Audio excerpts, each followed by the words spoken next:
I'm happy to introduce our speaker for the evening. He's a wonderful guy, our very own Len Segel. Len's a member of our board and certainly a distinguished member of the architecture community and a colleague of mine. He's a longtime resident of Boulder, and he kind of acts as our Boulder representative, I suppose, along with Bob. And, you know, overall, Len has a real passion for specifically Boulder's modern history. And I'm looking forward to what he's going to share with us this evening. I know it's going to be a wonderful presentation. So with that, let's welcome our speaker, Len. And I think your talk titled Boulder Modern Architecture, A History. Great. Thank you, everybody. It's so wonderful to have the opportunity to talk about one of the things I'm passionate about. And my intention tonight is to give people an overview of the remarkable heritage of the modern movement in Boulder. And modernism is really an outgrowth of the spirit of this community, which has always been known as being a very progressive place from the start. And this initial screenshot shows amazing modern buildings, modern era buildings from different locations geographically in Colorado, Aspen, the Springs, Boulder, and Denver. And that's just meant to encapsulate the fact that there's a really rich heritage throughout the state of Colorado, and that we have people like me in different regions that know maybe a little bit too much about our area and want to share that information and kind of help others appreciate it. So that being said, I'm going to give a little background about me so you can understand who am I and why the heck do I have any business talking about modernism.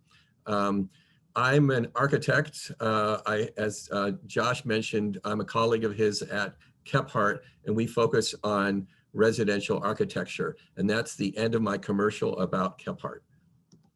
I'm a longtime resident of Boulder. This is my own home. My wife and I have raised children here in this house that we remodeled in a historic district. And we've been here quite a while. I've also been, and it's a funny word, practicing. I've been practicing architecture, and the joke is one of these days I'll get it right. But these are some of the buildings that I had a chance to have a design hand in over time. The image on the top is a building under construction right now, and the image below is, and that's a senior living community. The image below is 20 years old, and that's an office building for a high-tech company in Longmont. And then before I came to Boulder, I had a chance to work in New York City for about 10 years, and I got to work for some people who were connected to the modern movement. So I worked for some of Marcel Breuer's partners. He was one of the Bauhaus teachers.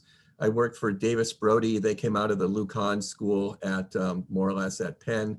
And I worked for Richard Meyer. So those are some of the buildings that I'd had a chance to work on and rub elbows with people. Felt very fortunate about that. I also had a chance to teach at the University of Colorado, teach architecture studios. So that's been a joy in my life. And now we're getting to the story about Boulder. And here we have an overview of this. You know, you look at it from, 4,000 feet in the air and it looks kind of small. And here it is hard up against the mountains. And why is Boulder one of the most remarkable places in Colorado with regard to the modern movement of architecture? And that's my story tonight. So we all know, there's certain icons of Boulder. There's the Pearl Street Mall and the Flatirons, and they in themselves are part of the formula of what makes Boulder a great fertile ground for modernism. Boulder Pearl Street Mall is unique because it's a social mixing place for people, and the Flatirons are amazingly dramatic, dynamic, and geometric. So it's an amazing backdrop. I'm going to give a little bit of brief history, really brief, about modernism and why it showed up in Boulder And this first slide is really talking about what I believe is the birth of modernism in the United States, which was the Chicago fire in 1871. And coming out of that, Chicago was devastated and tried to figure out innovative ways to rebuild the city. And they came up with this steel frame architecture that was fire resistant and easy to build. And some of the first architects who mastered that vocabulary were in the top left. That's a building designed by Louis Sullivan and Dankmar Adler in downtown Chicago. It's still there today, and it's this amazing steel frame combination office and retail building. And then one of their employees was this guy named Frank Wright. You know him by Frank Lloyd Wright, but Frank was their draftsman, chief draftsman. And the image on the bottom right is one of his early houses in Chicago with an amazingly bold cantilever using steel again. The other great influencer to modernism was another cataclysm, and this one's the World War I. And Europe needed to rebuild. So in 1918, Europe was pretty devastated, and especially Germany. And sprouting up in Germany and other of the Central European and Western European nations were schools that were like the Bauhaus in Germany, that were meshing art and culture and industry. And that influence spread to the United States, and it came to Boulder not long after 1918. So Boulder, why did it happen in Boulder? This is an image in the top left of the early days of Boulder, probably about 1880. That little building in the far distance is the old main building, the only single building on the university campus up on the hill. And the rest of those buildings are wood shacks, wood buildings downtown. And then so it was a clean slate. It was an opportunity for people to leave Chicago or leave the Midwest, leave New York, and come west and strike out and try new ideas out. And they did. You can see here's examples of exploration that occurred for 50 years in Boulder, neoclassical and Victorian and arts and crafts and, all sorts of styles. And Boulder's always been an experimental place. And you can see that in the historic districts, and you can see it today. The other ingredient about Boulder and about modernism is culture. And Boulder, because of the university, which has been very strong in bringing culture and an appreciation of culture and bringing people who are open-minded to the arts, Boulder flowered that way. And the image on the top left is the Chautauqua encampment. It truly was a bunch of tents with two permanent buildings, the amphitheater and the community house for lectures. And then the bottom left image is the Boulder Theater, but originally it was a vaudeville house. It didn't have an Art Deco facade, and that was put on in the 30s. So it was an older building. There was always art. That was a main ingredient. And as I mentioned, the university, which has been around since since Colorado became a state, 1876, has had, and you can see I've handpicked the more modern buildings on campus because there's also a rich history of the Neo-Italianate style, Tuscan vernacular.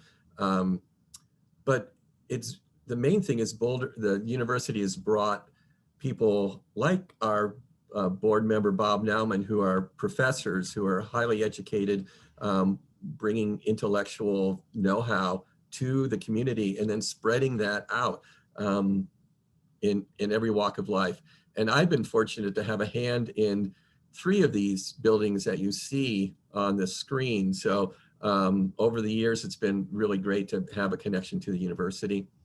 The second main ingredient to making Boulder a fertile ground for modernism and innovation is this whole background of the federal laboratories. And that's a picture of Dwight Eisenhower dedicating the National Institute of Standards, which is really a high technology research center. I mean, they do plasma physics research to this day. They did nuclear physics explorations there. The middle image on the right, of course, is the National Center for Atmospheric Research. And the bottom image is the National Oceanic and Atmospheric Administration. And as you can see, all of those labs clothe themselves in the vision of modernism, which is innovation, and the language of that was like a billboard on the exterior of the building using almost industrial materials married with some of the local stone. The third aspect that made Boulder so rich for modernism was the private sector. The top right image is IBM. It was a huge impact for Boulder to bring high technology computerization to our community. The bottom right image is the Ball Aerospace Company. And if you think about it, the Ball Corporation started out as a glass canning company from Indiana. And they had a son that decided that he wanted to go off and do something different than can grandma's, tomatoes. And so he developed this space exploration wing, which is huge now. And then the bottom left image is Storage Tech, which was hugely important in the 70s and 80s in bringing people to the Highway 36 corridor. So I'm going to focus tonight on these 6 gentlemen, and it's really the lineage of modernism. You've got Glenn Huntington, first generation, second generation James Hunter, and the third generation are Papa Cristo, Wagner, Easton, and Hartling. There will be time at the end of this presentation for questions and answers and comments, and I'm looking forward to that. But starting out, Glenn Huntington is really Boulder's very first architect. He was the son of an architect, another Glenn Huntington, who practiced in Denver. And the son came to Boulder, and 100 years ago, he was designing Frank Lloyd Wright influenced houses in town. And then he started doing more traditional homes for a period of time, including many homes for faculty members on University Hill in kind of the university vernacular. But in the 30s, he started to break out into doing Art Nouveau, Art Deco, Art Moderne style buildings. And that's partly because a young architect came into his firm named James Hunter, and I'll get to him in a minute.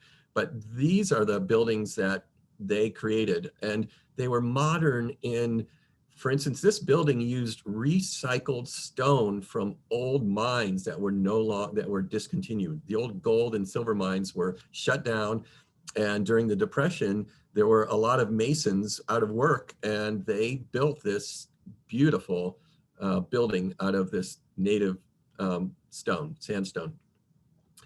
A couple years later, Boulder decided to build its a big high school after their central school downtown got too small.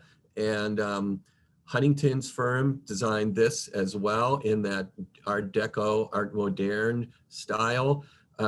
One of the architects working on it was a man named Victor Hornbein, who went on to do some amazing architecture in Denver. A year later, they designed the bandshell in Central Park. And here you see some early images of a band, playing, and then you've got some present day rock and roll bands playing, and the junior ballet is performing. And it has this bravado of pure geometry that a lot of modern movement buildings use to express kind of and celebrate. It almost is like showing it's an amplifier. It functions as an amplifier of sound, and it's visually an amplifier of culture. Another project, and the last one I'm going to show of the Huntington firm, is something that I think they self-developed. It's called the Huntington Arms Apartments. It's on University Hill. It's built out of concrete block. It has rooftop terraces. It's flat roofed. It's got huge windows for the stairwells inside, and pretty large, very large windows for the apartments themselves. And it's just an elegant building, even though it's done in industrial, affordable materials that have been really durable. It's a glazed concrete block. So as I mentioned, there was this guy named James Hunter, and look, from this photo, you almost want to say, look into my eyes. I'm going to hypnotize you and you're going to believe in modernism. And he was this charismatic guy.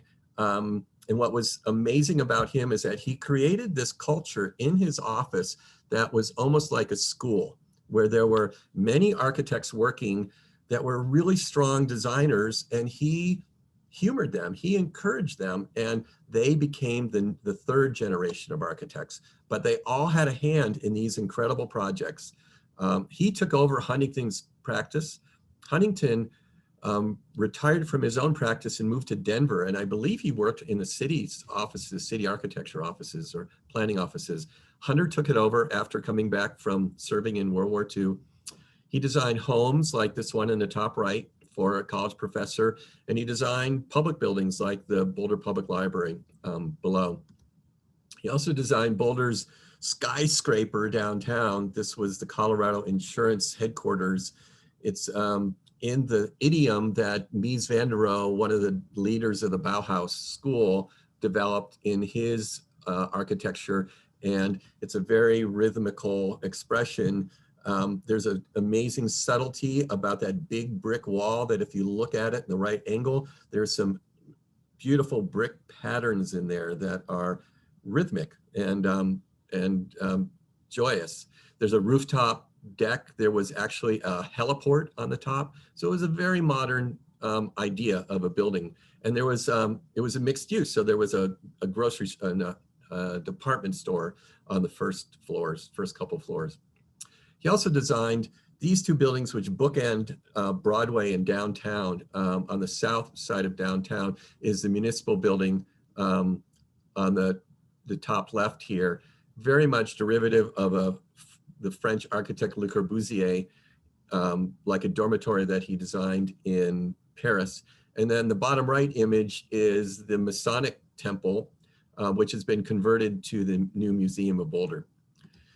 He also designed homes, another home. Here's the Nelson home. I believe he was a college professor. So again, the university spread the religion of progressive ideas and innovation out. And you could see it even in this living room. There's an upward sloping roof. There's acoustic tile in the ceiling, which is such a 50s thing.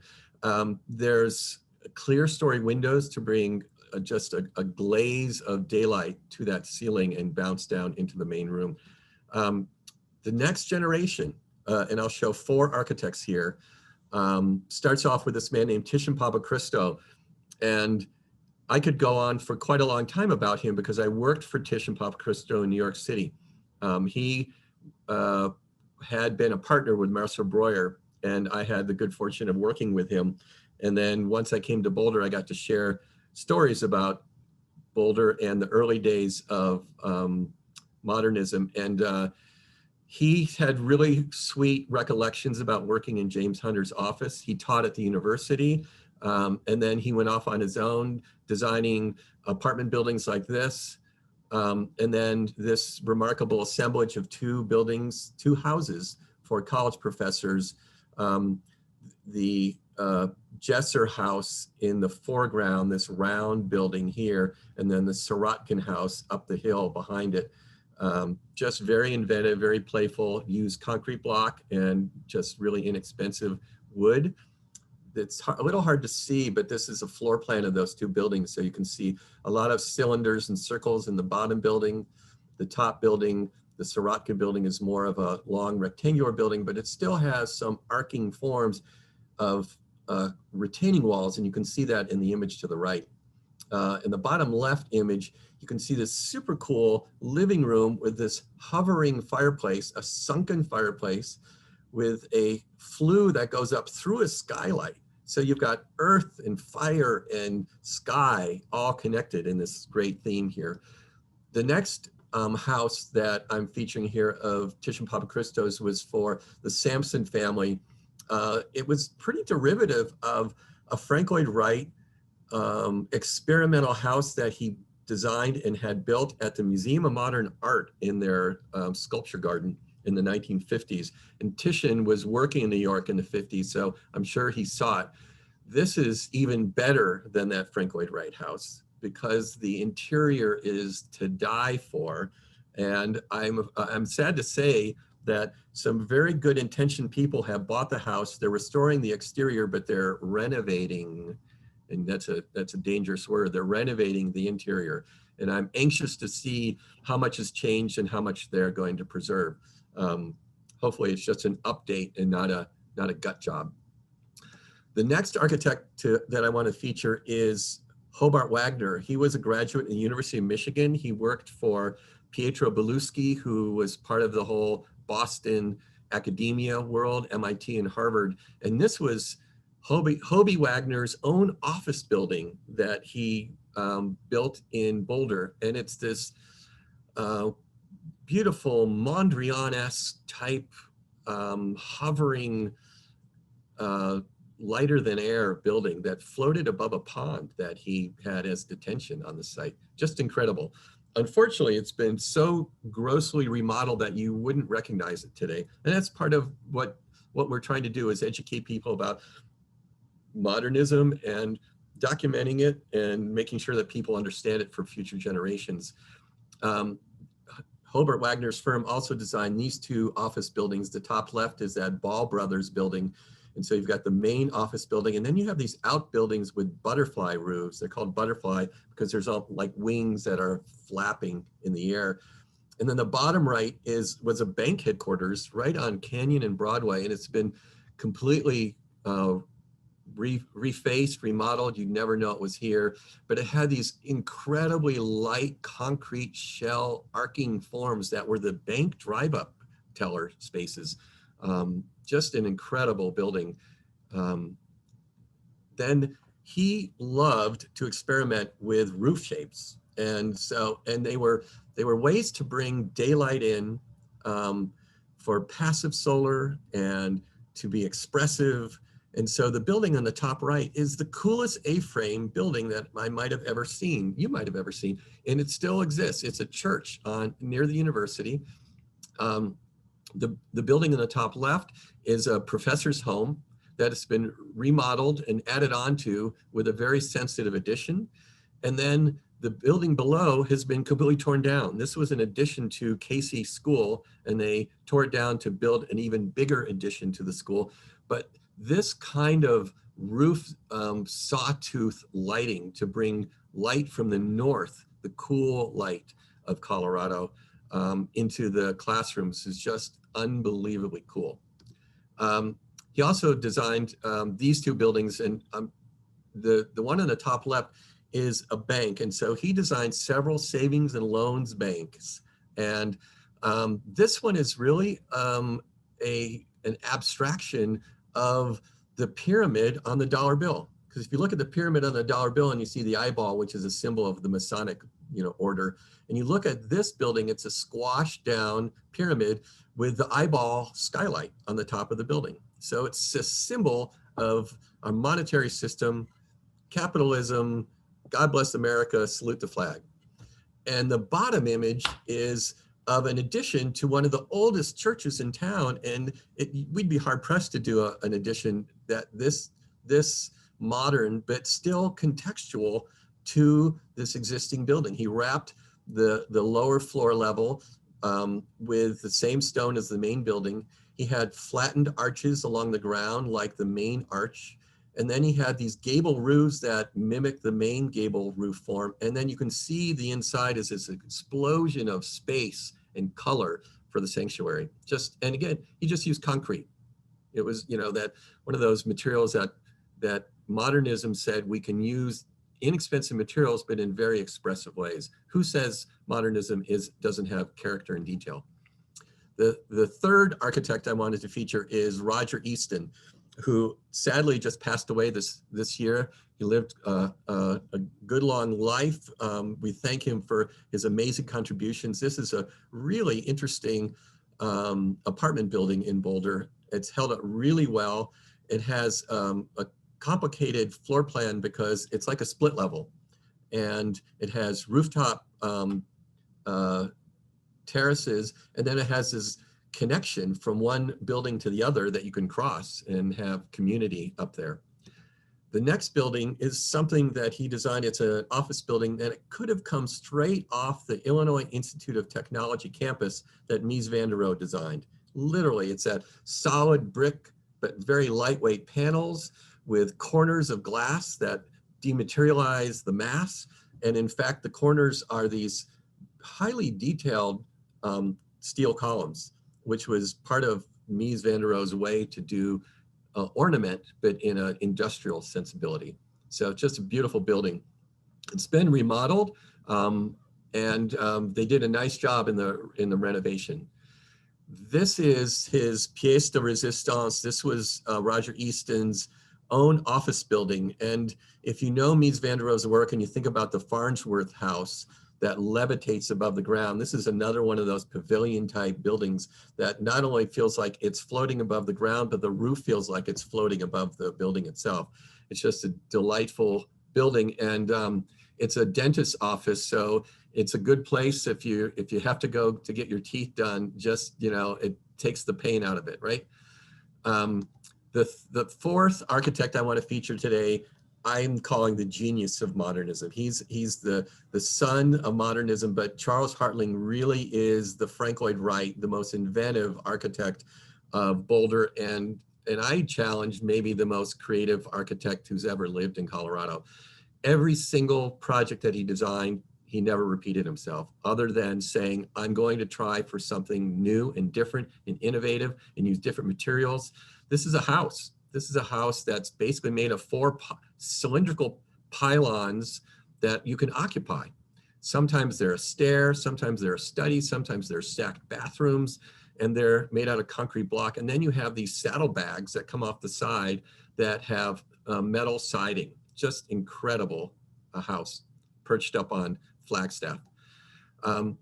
Probably 10 years earlier, he designed this house, more of a Frank Lloyd Wright style. It's on another impossibly steep slope. And so he spread the house out in a very long linear way. And he had this outdoor sidewalk that the little kiddos could ride their tricycles on, because it was the only flat area on the site, was to go parallel to the flow of the slope. And then this incredible bay window in the living room.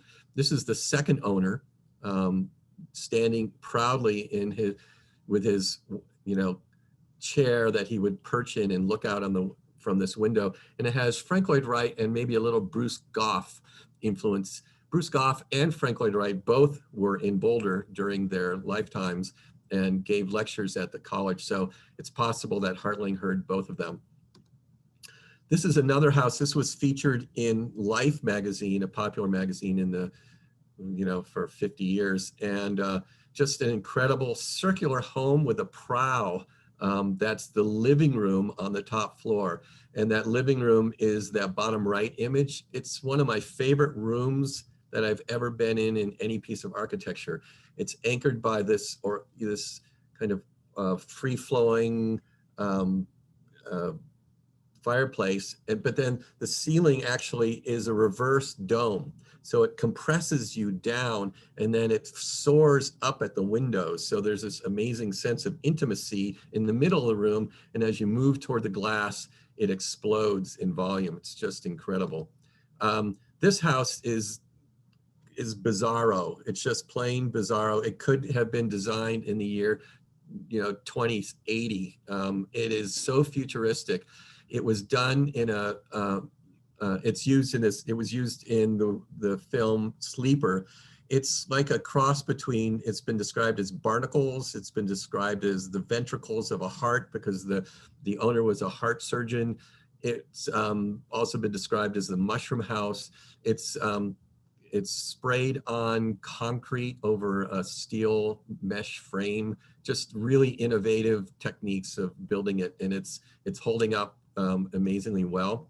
Another house that looks like it could have come out of the case study houses in California is this one for merchants. They owned a department store in Boulder. It just cantilevers like it's a UFO that landed on the hillside there. I'm going to try to speed up a little bit, but this is the next to the last Hartling image. This could have come directly off of, to Mies van der Rohe's drawing board. It looks kind of like the brick country house that he never built, but it was a famous house that architects studied in college. And it's being remodeled right now as is the two of the other Hartling houses that we have here have seen. So it'll be interesting to see how a 21st century sensibility matches up with this architecture. And then I put this one in because we did a tour very early pre-COVID days in 2020 with some of the Docomomo people, including Josh and Charles. And this is a house that looks like it's, a shell form or a C form, and it's made out of poured concrete, cast in place, and then this incredible roof form. So he's just, one of my heroes of all time. You can't say, you can't not say something about NCAR though, when you talk about modernism in Boulder. And the National Center for Atmospheric Research, I'm calling our palace of modernism. It sits up like a palace on the mesa, designed by I.M. Pei, and you see him over here with Walter Orr Roberts. And Walter Orr Roberts was the director of NCAR. He also hired Tish and Papachristou to design his home. And then Tish and Papachristou met I.M. Pei, and there's a long involved story there. But needless to say, it's just an incredible setting for science and for society and for architects and anybody who wants to go and explore that incredible, unusual setting that we have on the mesa there. So where does this going? Well, modernism to me is not a style, it's an attitude about innovation. And this attitude that these six architects created in Boulder lives on. And here are some of the firms that I'm just going to briefly feature in work that has been done at the turn of the century, the turn of the 20th century and into the 21st century. And Harvey is here, Harvey Hine from HMH, and Jim Bershoff is here from Oz. And so I'm just going to kind of go through these and just, you can look at these and you can see how these reference modernism and Boulder modernism. Some of these are homes, some of these are office buildings, and the spirit lives on of innovation. And I want to say that that spirit of innovation, I think, feeds the population of Boulder to be even more fertile ground for progressive ideas. So if you think Boulder is left of center, it's in part because the architects here have been bringing attitudes about progressive ideas to solve housing issues, to bring affordable materials in use. And that's my talk to give you an overview. I look forward to questions and comments and having the opportunity to drill down at a future time to talk about some of these architects in a little bit more detail that I've highlighted tonight. So Adam, you can take that away and have everybody back. So that's it. Thank you. Questions, comments, tomatoes.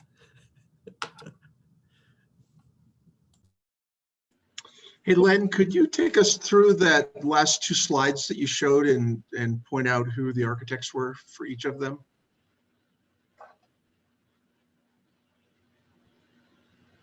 You're muted. Let's see. I think, Adam, can you give me control of that again? Yeah, you should be able to give it a go. Okay, let's try. Can you see it? Yep. Okay, let me see if I can go.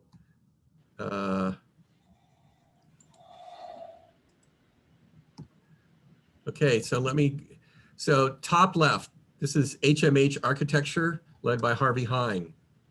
That's a house. And interestingly, that was a house for Richard Jesser and his wife, Jane, and he had hired Tish and Papa Cristo in the 50s to design his house, and I showed that house earlier.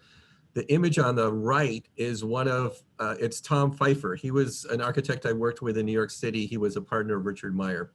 And it's a glass house with a Corten steel buried in the ground, Corten steel fronted parking garage. The image on the left is, I believe, studio architecture. And that's an office building. Top left, this is a house by Arc 11. The right, I'm not sure who the architect is on that one. And hang on one second, I need to go back. So let's see. So this one is studio architecture, the bottom one. And I'm sorry. And this one is surround architecture. So if I have that wrong, please correct me. The top left is the Boulder Community Hospital, and that's an Oz architecture design. I'm not sure, I've lost who the top right is, and Ross Shepard designed this fire department training center building. Does that help, Chris? Okay. Other questions?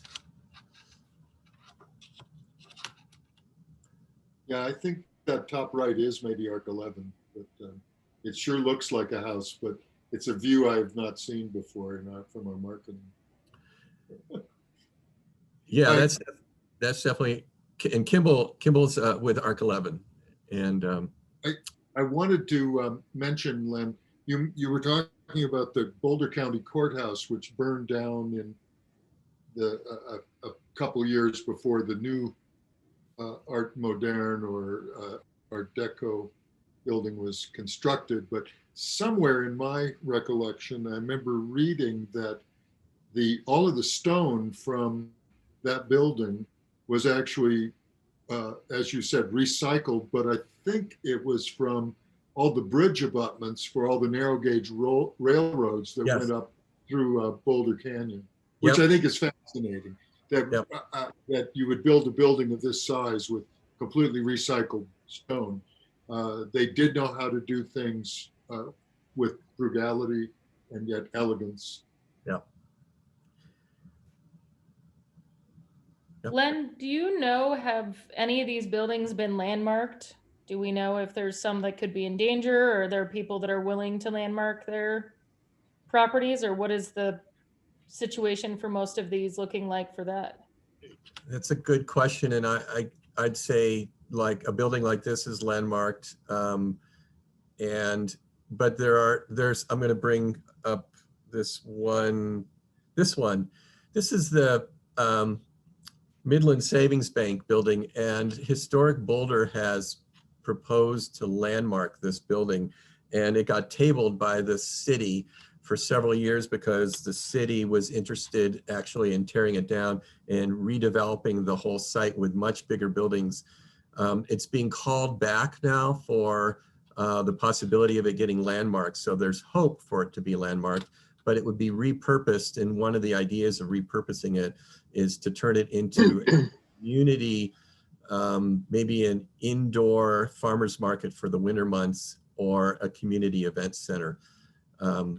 But I certainly would look to, we have members of Boulder's Landmarks Board on this call and Historic Boulder, and if they wanted to jump in and talk about the issues of landmarking, for instance, I don't think there's any Heartland buildings that are landmarked, but they've been given a special designation called a structure of merit.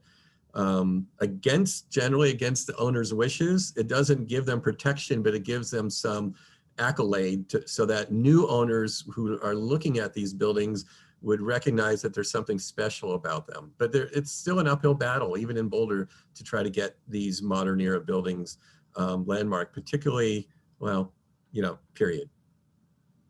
So. I mean, I know there was a structure that was for sale this year that they completely got rid of all of the original cedar siding, put on hardy board siding and painted the whole thing white. That was a Heartling, and that's the reason I ask questions like that, is just because unfortunately some of them have met not as good of a fate. Right. So, and for instance, jumping around here, this building right here, as nice as it is on the site of this super cool circular bank that was it was the Everett Segel, which is a precursor to Oz architecture, designed that bank, and it's gone. And, you know, so it just points out that sometimes there's nothing we can do because the highest and best use of a site may not allow the preservation, but the documentation and telling the story is really important. And that's why an organization like Docomomo has sprung up to fill in the gap when we lose buildings that are noteworthy.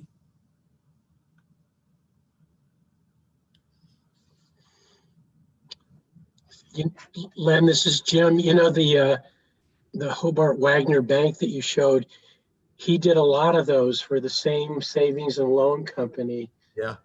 And like, I live in East Denver, and there's one on like Colfax and Cromeria, although now it's a school because the bank Yeah. moved out. He did some in Loveland, in Fort Collins, in Longmont, all the way up and down the Front Range. It was that big time in the 60s when the savings and loan movement was really big and strong, and was kind of the backbone. In a way, it's a social statement of America in the middle part of the century, when mom and pop businesses needed loans and they went to the savings and loans to get them. Len, Yeah. I have a question. I haven't been in that building in years. Is it still got the kind of rat's maze or mice's maze of office within it, or did they rebuild? Because I was in that building many years ago when the atrium was still there, and it was absolutely a gorgeous space, really beautiful space. And you know, just from the height and the volume and the light pouring in from above was quite nice. Yeah. So the building has not been gutted. It's still the rat maze of the remodel that the city of Boulder put in to create office space for their planning department and other departments. So it has not been refreshed or restored back to its original. And I'm not sure how much of the original fabric is left, but there were some cool details from the 60s of that bank, but that I don't know. Len, it's Julian here. Does Docomomo have any procedures for how to document projects yet? Because we're working with Kimball's office and EJ Mead on the Mankick house that you were showing, the Hartling one, and doing a major remodel. And we did this Matterport survey, which is a point cloud survey that also has 3D images, and it was absolutely fantastic way of dimensionally documenting the whole project. So for a few $1,000s, it's amazing what you can get into a digital record. Yeah. So Julian is a principal at Studio NYL, which is one of the most sophisticated structural engineering companies in the country, and we're lucky to have them in Boulder.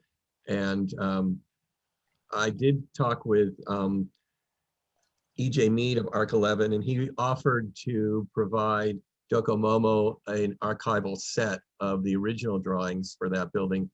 I believe Arc 11's also remodeling the Con building, which is this one. And I believe Arc 11's remodeling the Willard house. So the long answer is yes, we do have policies and plans in place. Our Colorado community hasn't done it, but we have the intellectual capacity to tap into our resources from other communities like New York and help us to figure out how to do the documentation. So we'll connect with you, Julian, and Arc 11 on that. Thank you. Leonard, this is Harvey. I think I'm remodeling the Willard House. Oh, yay. I hope you're wrong. Well, Votes to good. you. We have done a scheme on it, Harvey, but I'm sure it may have moved on. But you I know, don't- these I things don't- go on the shelf, and then you don't know whether you still have the project or whether it's somebody else's. Right. I'll let EJ know. I nearly bought that house in 1988 for $210,000, and my wife convinced me not to. There you go. But I'm remodeling 2 Heartling houses right now, and it's a tough situation. It's really, really difficult as to what one should do, what one can do, what one needs to do, because the city has so many requirements about fireproof materials now.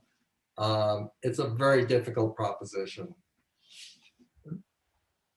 The house that I've always called the house that goes into the rock is one that I think remains pretty true to the vision of the place, and I think everyone will be satisfied with it. But I am absolutely stunned at what the team has done there in terms of documentation and trying to stay true to the historic fabric of that property while integrating 21st century technologies in terms of window glazing systems and insulation and so forth.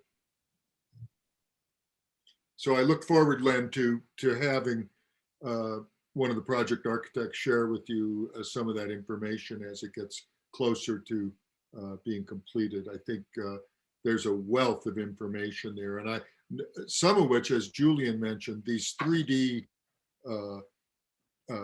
LiDAR sort of investigations of old buildings are absolutely invaluable as you look at historic buildings.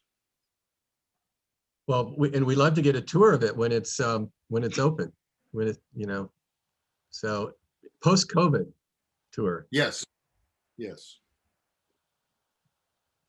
Well, I see we're coming up on time. We're I have a welcome. question, Josh. And this is a naive question, I'm sure, for most of the architects. I'm a landscape architect, but Len, how would you characterize Cab Childress's work, and does he have any work in Boulder?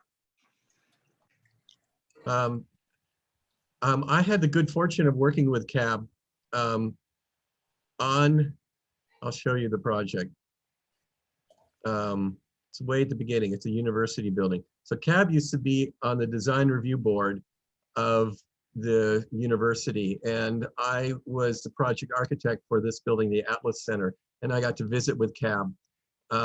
I would consider his work postmodern in that it has modern sensibilities, but he brings in, particularly the work he did at the DU campus, many aspects of romantic historicism. Classical. Yeah. And to my knowledge, I think there's one building in Boulder that he designed. It's a bank building on Canyon, just east of that Midland Savings Bank. When didn't Yeah, Was that that's torn right. down? Is that still there? I don't know. He did do the Black Box Theater adjacent right. to that's what I was. which is one of my favorite buildings by Childress. Yeah, Right. very good project. Yeah, I agree with postmodern though as the definition of what he was doing, particularly with that theater. Len, this is Harvey. I just wanted to comment, since the Bill Mucho's Engineering Center is visible here. Bill, I used to work for Bill, and he told me the story that when this building was built, somebody very important came to him and said, "When are you going to finish the building and cover all the concrete?" So It's interesting to note that of all the buildings on CU's campus, I believe that is the only one that has ever received international notoriety in architectural press and in the journals. I think it is the only campus building, interestingly.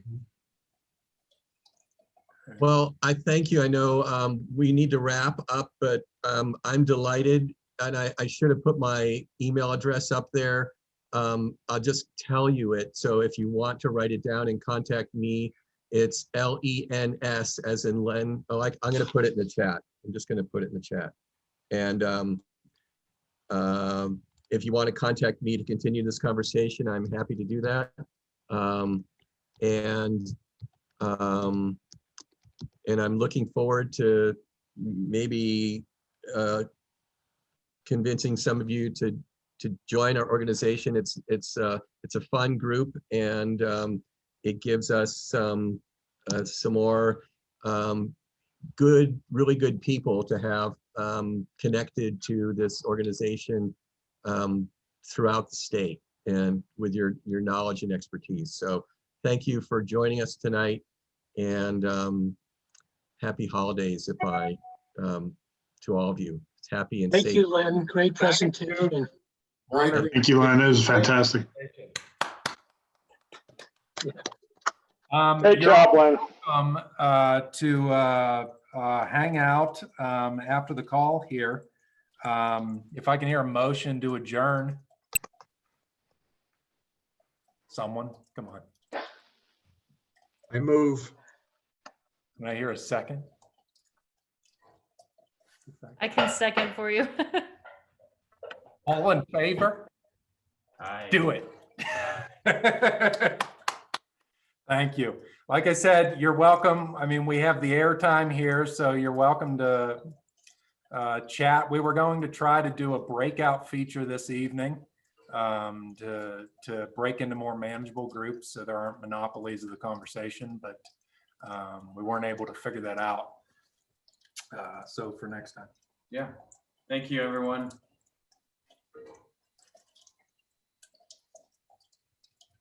Thank you, Len. Excellent job.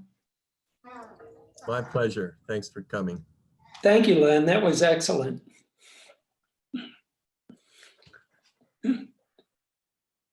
Hey, Len, I just sent you a text message showing a really kind of low-cost condominium project in Boulder. And it has the same forms as NCAR. And I was wondering which came first, NCAR or the condominium project? You're muted. Let's see if I can. Yeah, that's the building, Harvey. I don't know it. Uh-huh. And it's in North Boulder. I would say this came after NCAR. Uh-huh. Because there wasn't much of this done until I don't know. Easton was doing some of this work. This could be an Easton apartment building. Yeah, I just ran into it the other day. Yeah, let me know the address. I'll drive by it or ride a bike. Yeah. Hey. Are those shading devices just on the south, or are they on all the sides? I only walked on that side. Okay. Thanks. Lynn, are there other brutalist buildings in Boulder besides the atmospheric research building by Pay? Yeah, so Hobart Wagner designed some, and some other brutalist style buildings. Wallace Palmer, who came out of Hobie Wagner's office, designed some as well.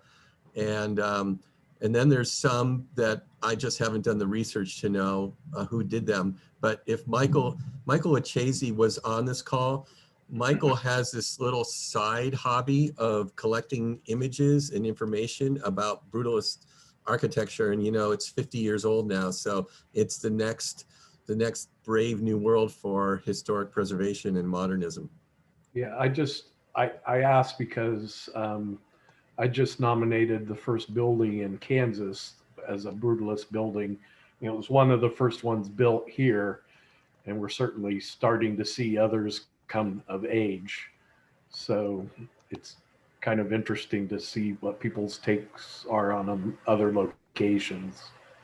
But ironically, the same builder who built the pay building there in Colorado, built some buildings. He was from Wichita, is my understanding. So, but there was a lot of concern about the color of that building and the cast concrete. So, Well, Docomomo's been featuring work of the Brutalist era, and particularly people like Paul Rudolph. And so if you go to our website, the main Docomomo website, you can see some stories about that. And I'll share a quick story. I met Paul Rudolph once. I had a friend who worked in his office, and if you ever read the book, The Fountainhead, Howard Rourke had a mentor architect who had like fallen on really hard times, and his office was covered in dust and there was piles of paper. And that's what Paul Rudolph's office was like when I walked in there in the 1980s. He was the king of architecture in the 60s and 70s, but he had kind of fallen out of favor. And he had a skeleton crew doing work in a not real prestigious office space, but he was still doing incredible design work, particularly in the Far East, in Asia. And, Hong Kong, that tower in Hong Kong is and I think one in of his Singapore late projects. as well. Right. So he's emerging kind of as that superhero of architecture, and hopefully he'll be reappreciated. Unfortunately, his buildings are not being treated very well right now. They're falling pretty quickly. Yep. That's why it was kind of a coup to get this building. In fact, you mentioned the Docomomo articles. There'll be an article about the architect of that building that features Julius Schulman photos that were taken of the building when it was brand new. That should be coming out any day in their newsletter. So. And Robert, are you with the preservation organization in? I actually am one of the founders of KC Modern, so working the Kansas, Missouri beat basically. But Oh, great. Well, we're lucky to have you here tonight, and we're looking forward to creating alliances with organizations like yours across the Midwest. So there's thanks. rumblings of maybe a Docomomo Kansas chapter. It's early, but it's definitely in the realm of possibilities. So. And just a shout out to Kansas City. You know, Lynn's first slide had the Air Force Academy Chapel, which is currently undergoing a major renovation. I've read about it. Yeah. J.E. Dunn is the contractor on that. No kidding.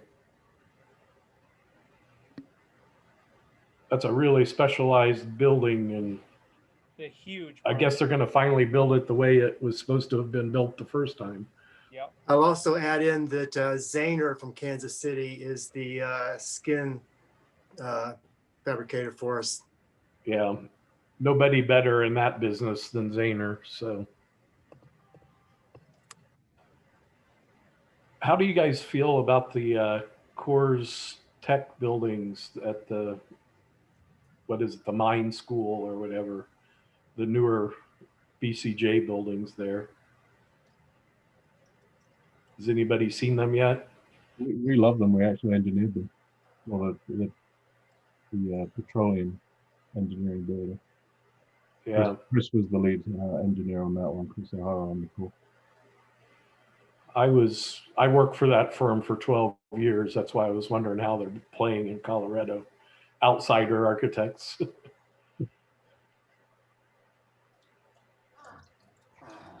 Yeah, they're regional heroes, I think. Bull and Sawinski Jackson, and coast to coast now. But we love their work. Yeah, the university is really fond of them. They keep calling Robert Miller back to look at campus. Robert Miller and I started at BCJ the same week. Wow.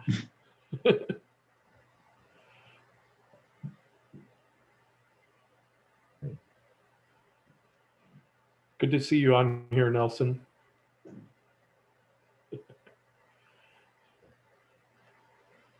He's the resident golf expert here. Yeah, I'm not sure if I'm muted. I guess I'm muted or. We can hear you.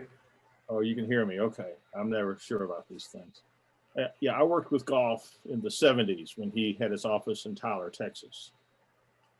And I was curious, when did golf come to Colorado to speak?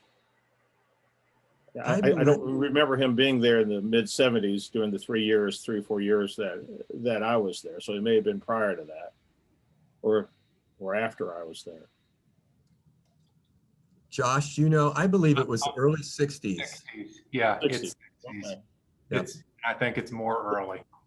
So that would have been when he had his office in Kansas City.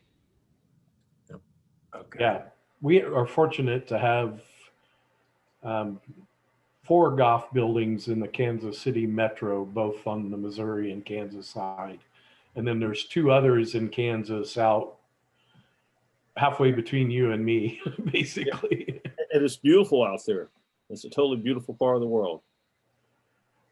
I actually just recently saw photos of that house in Sublette for the first time. I mean, I'd seen little tiny thumbnails in books, but yeah, the Jack Hart house, and that's all petrified wood. Is that what that is? Yeah, it's astonishing. It's they've done a great job of keeping that wood. Petrified wood. Is it? Yeah, there's another straight house from Colorado, probably. It probably was. It probably was. But there's huge pieces of petrified wood in the house, beautifully laid into the stone wall, great accents. That's neat. It's perfect place. And then probably better than anthracite coal as a building material, I would think. Yeah, well, it doesn't burn as well. Nelson, do you know if there are any golf buildings in Colorado?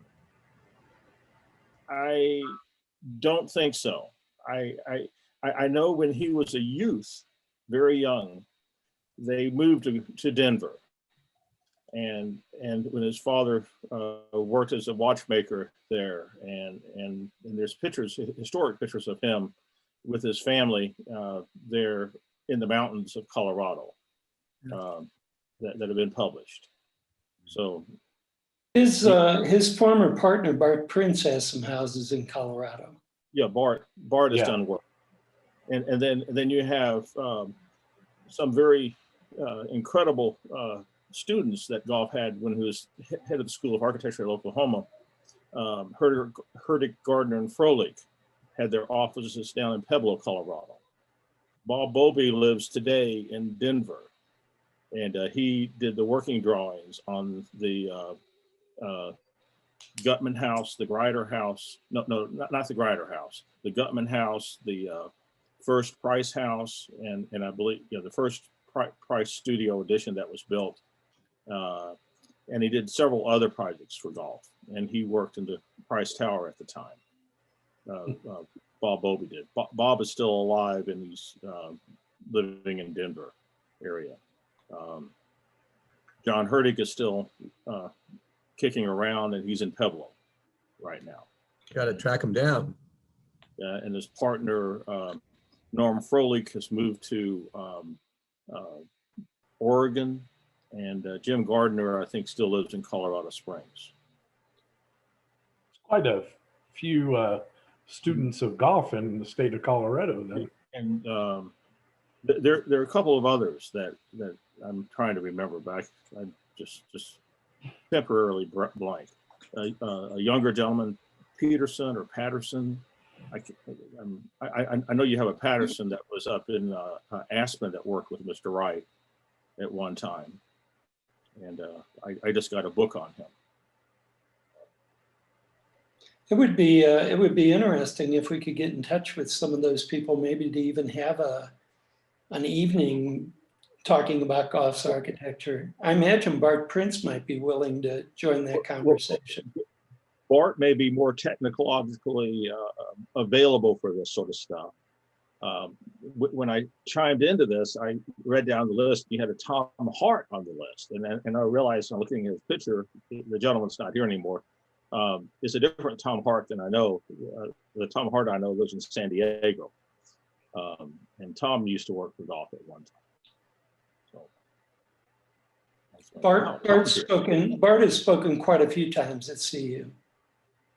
Yeah, Bart gets around and he emails me from time to time. Yeah. You know. Well, Nelson, it would be great if you could reach out to one of us and then we can connect with you to get those gentlemen's names sometime. Yeah, everybody needs to write down email addresses. I need to screen capture some email addresses here. If I can. Just shoot it with your camera phone. It's. I got to scroll back to where they are on the side here, wherever it is. So Chris O'Hara, you're working on a Heartling house right now?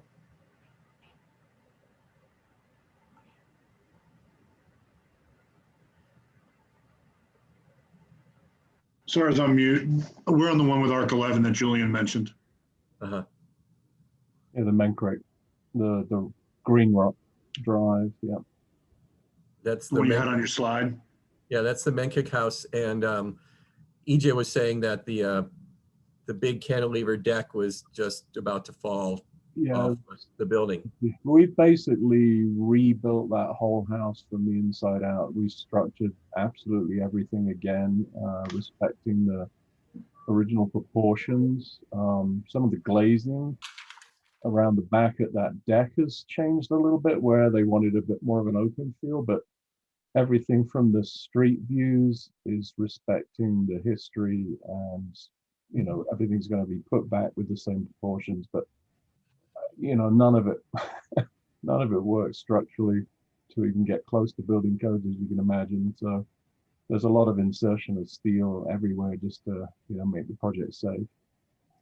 Was there much steel in it to begin with? Zero. Nearly everything is 2x12s with little 3x3 wood posts holding it all up. It's been there for close to 50 years, but no, it was very lovingly restored. We're actually doing an interesting studio addition that pops the top of the existing green roof garage, and the garage wasn't. I think the 2-car garage was part of the original house, and then there was a third garage added just to the west of it. So EJ and his team have respectfully designed a piece that will become an office studio with very similar architectural references to the main house. So I guess that's the only thing from the street that will look a little different. Well, even Frank Lloyd Wright went cheap on the falling water, and those trays were about to fall into the Bear Run. So that's because it was before post-tensioning. Well, I think he had an actual issue with putting the steel in there. I think it was the builder wanted to put more steel in than he did. I heard that. And he said that he was the boss here and they didn't need all that extra steel. Yeah, there's some really interesting talks by engineer Robert Silman, who's done a lot of the retrofits of some of the more challenging Frank Lloyd Wright houses, including falling water. It's really fascinating the technology they did to try to restore those and respect the intent and the lines. I've been there before, during, and after that renovation. It was definitely visually sagging before. Oh yeah. So anyway. But before you could walk up underneath the waterfall. Today you can't get down by the water at all. Yeah. I have an interesting story about that I took like the half-day tour, and by the end of the tour and we were ready to leave, I said, I'm getting down to that spot. I did, and then got kicked out.